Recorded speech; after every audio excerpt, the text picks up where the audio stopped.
Have you ever wondered what it means to carry a cross? Not just in your heart, but in the very flesh of your hands and feet.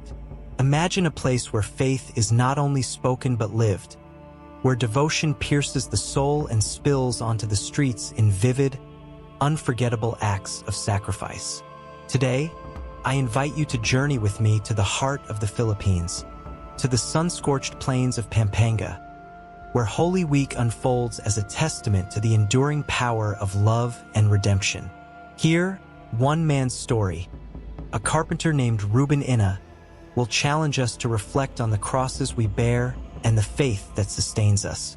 Long before the first Spanish galleons cast their shadows on these islands in the 16th century, the Filipino people nurtured a spiritual heritage as deep as the rivers that carved their land. They gathered beneath ancient trees, offering prayers to deities who govern the harvest, the rains, and the mysteries of life. Rituals of sacrifice, communal feasting, and physical endurance were their way of touching the divine, of forging a bond between the human and the eternal. When Spanish missionaries arrived, bearing the cross of Christ, they did not erase this vibrant tapestry. Instead, they wove it into the story of salvation. The Catholic faith took root, not as a foreign imposition, but as a harmony of old and new. The cross, once a symbol of Roman cruelty, became a bridge between the Filipino soul and the universal call to redemption. Holy Week, known as Semana Santa, emerged as the pinnacle of this fusion. A season when the passion, death, and resurrection of Jesus Christ are not merely commemorated, but relived in ways that stir the heart and awaken the spirit. Across the world, from the cobblestone streets of Seville to the candlelit churches of Mexico, Catholics mark this time with solemnity. Yet in the Philippines, Holy Week is a living drama, a mosaic of faith that draws the faithful and the curious alike to witness its intensity. As dawn breaks over central Luzon, the provinces of Pampanga, Bulacan, and Tarlac come alive with the rhythms of devotion. In San Fernando, Pampanga, the air is thick with the scent of incense and the murmur of prayers. The streets, lined with modest homes and vibrant markets, transform into sacred pathways. Palm Sunday has ushered in the week with fronds waved in procession, now tucked above doorways as silent blessings. Maundy Thursday has seen families kneel in churches, washing one another's feet in humble imitation of Christ's love. But it is Good Friday that commands the soul of this place. The sun climbs high, its heat pressing down on a land that seems to hold its breath. Here, faith is not a quiet reflection but a public act, a shared journey. Men and women, young and old, gather in the streets, their faces marked by resolve. Some carry wooden crosses, their shoulders stooping under the weight. Others, known as penitents, whip their backs with cords tipped with bamboo. Each lash a prayer for forgiveness or gratitude. These acts, called penata, are not performed for applause but for the silent vows of the heart. They are offerings to atone for sins, to fulfill promises, to seek healing for loved ones. The streets of Pampanga become a canvas of faith, painted with the sweat and blood of those who walk this sacred path. In the midst of this sea of devotion stands a figure who has become a living icon of sacrifice. Philippinesl, a 64-year-old carpenter from San Fernando. For 36 years, since 1986, Ruben has chosen to embody the suffering of Christ in the most profound way imaginable. Every Good Friday, he allows himself to be nailed to a wooden cross, his hands and feet pierced by stainless steel nails. He is the longest-serving participant in the San Pedro Cuted Lenten rites, a tradition that draws thousands to Pampanga each year. But who is this man, and what drives him to return to the cross, year after year? Ruben is not a priest or a scholar. He is a man of simple means, whose hands have shaped wood into homes and whose heart has been shaped by faith. Born into a family of devout Catholics, he grew up in the shadow of Pampanga's traditions, watching penitents walk the streets and crosses rise on hills. At the age of 28, he made a vow, a panada, to offer his body as a sacrifice, not for himself, but for his family, his community, and the world. That first crucifixion, he recalls, was a moment of fear and grace, a surrender to a calling deeper than words. Over the decades, his commitment has not wavered. His hands, now weathered by time and labor, bear no scars of infection, a fact he attributes to divine protection. Reuben's story is not one of pain alone, but of purpose, a reminder that faith, when lived fully, becomes a light for others. Let us now step into the heart of Good Friday, to the crucifixion site in San Pedro, Ciudad. The scene is a tapestry of humanity, locals clad in simple tunics, visitors with cameras in hand, media crews jostling for the best view. The sun blazes overhead, its heat a relentless companion to the drama unfolding below. The temperature nears 40 degrees Celsius, yet the penitents press forward, their bare feet meeting the scorching earth. Some walk in pairs, their backs striped with blood from self-inflicted lashes, the cords in their hands swinging rhythmically. Others drag crosses through the dust, their steps slow but deliberate. At the center of this sacred stage, a wooden cross stands, its rough grain a stark contrast to the polished nails that await. Reuben approaches, his face calm but resolute. He wears a simple cloth, his body exposed to the elements and the eyes of the crowd. The medical team, dressed in bright orange vests, hovers nearby, their presence a quiet assurance of care. The nails, long, sharp, forged from stainless steel, are sanitized with alcohol, a ritual of preparation that underscores the gravity of the act.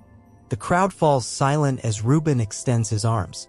A priest offers a blessing, his words swallowed by the weight of the moment. The hammer rises, then falls. A collective gasp ripples through the onlookers as the first nail pierces flesh. Two more follow, securing Reuben's hands and feet. The cross is raised, and for a fleeting moment, he hangs there, a living reflection of the crucified Christ. The air is thick with emotion, reverence, awe, and for some, unease. Yet for Reuben, this is not a moment of defeat but of communion, a dialogue with the God who suffered and rose. What does this act mean, not only for Reuben but for all who stand witness? In the Gospel of John, we hear the words of Jesus, "Greater love has no one than this, to lay down one's life for one's friends." Reuben's panada is a living echo of this truth, a testament to the power of sacrifice offered freely. The book of Isaiah speaks of a servant who bears the wounds of many, whose suffering brings healing to others.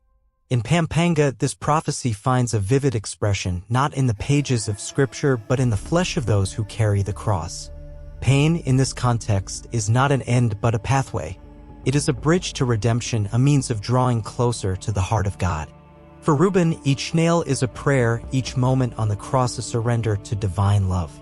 The Catholic Church, in its wisdom, does not officially endorse these extreme practices, recognizing that faith can be expressed in countless ways, through charity, prayer, or quiet devotion. Yet it also acknowledges the sincerity of those who choose this path, whose hearts burn with a desire to imitate Christ in his passion. As we reflect on Reuben's journey, let us consider our own. What sacrifices do we make for love? What burdens do we carry in silence, trusting that God sees and sustains us? The cross, as St. Paul reminds us, is foolishness to those who are perishing, but to us who are being saved, it is the power of God. Yet, this tradition is not without its complexities. Over the years, the crucifixion reenactments in Pampanga have sparked debate, both within the Philippines and beyond. Some question the health risks, noting the physical toll of such extreme acts. Others wonder whether the line between devotion and spectacle has been blurred, particularly as media coverage draws global attention. Voices within the Catholic Church have urged moderation, encouraging the faithful to seek inward transformation over outward displays. These concerns are not without merit. Faith, after all, must be guided by prudence and rooted in the pursuit of holiness. Yet let us pause before we rush to judgment. For the people of Pampanga, these rituals are not performances staged for applause. They are the heartbeat of a community, a tradition that predates the cameras and the crowds. To walk the streets of San Fernando on Good Friday is to witness a faith that is fiercely personal yet profoundly communal. It is to see a people who, in the words of St. Paul, carry the marks of Jesus branded on their body. the blood on the streets, the crosses in the dust. These are not signs of despair but of hope, of a belief that suffering, when united with Christ, becomes a seed of resurrection. As we hold these tensions in our hearts, let us choose respect over critique, seeking to understand the faith that animates this sacred drama. As the sun dips toward the horizon, we follow Reuben's journey beyond the cross. The nails have been removed, his wounds carefully tended by the medical team. The crowd begins to disperse, but the story is far from over. We arrive at Reuben's home, a modest dwelling in the heart of San Fernando. The scene that greets us is one of warmth and abundance. Tables groan under the weight of food, golden tilapia, steaming calderita, bowls of rice, and platters of vegetables, each dish a testament to Filipino hospitality. Family and friends gather, their voices weaving a tapestry of laughter, gratitude, and shared memory. Children dart between chairs, their eyes bright with excitement. Elders sit quietly, their presence a steady anchor. This is no ordinary meal but a feast of thanksgiving, a celebration of life after the ordeal of the cross. Reuben, though weary, is the heart of this gathering.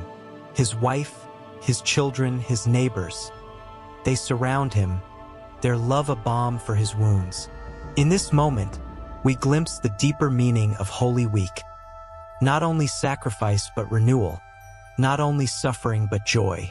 The Gospel tells us that after Good Friday comes Easter, and here, in this humble home, Easter is already dawning. The meal is a communion, a reminder that faith is not lived in isolation but in community, where the burdens of one are shared by many, and the victories of one become the joy of all. My brothers and sisters, what have we witnessed today? A man who, for 36 years, has carried the cross in his hands and feet, not for glory but for love. A community that transforms pain into prayer, doubt into devotion, and suffering into hope. A faith that, like the mustard seed, takes root in the most unexpected places and grows to shelter many. I invite you to pause and reflect. What is the cross you carry? It may not be made of wood or steel, but it is no less real. Perhaps it is a burden of grief, a struggle to forgive, or a call to love in the face of pain. Whatever it may be, know that you do not carry it alone. The Christ who suffered on the cross walks beside you, and the Spirit who raised him from the dead breathes within you. Let Reuben's story be a light for your path, a reminder that faith, when lived with courage, becomes a beacon for others. I ask you now to share this story with the world, not as a tale of spectacle but as a window into the resilience of the human spirit. Like this video, leave a comment with your thoughts, subscribe to join us on this journey, and let us continue to explore the mysteries of faith together. In sharing these moments, we become witnesses to the love that conquers all, the love that transforms crosses into crowns. May the peace of Christ, who died and rose for us, be with you today and always.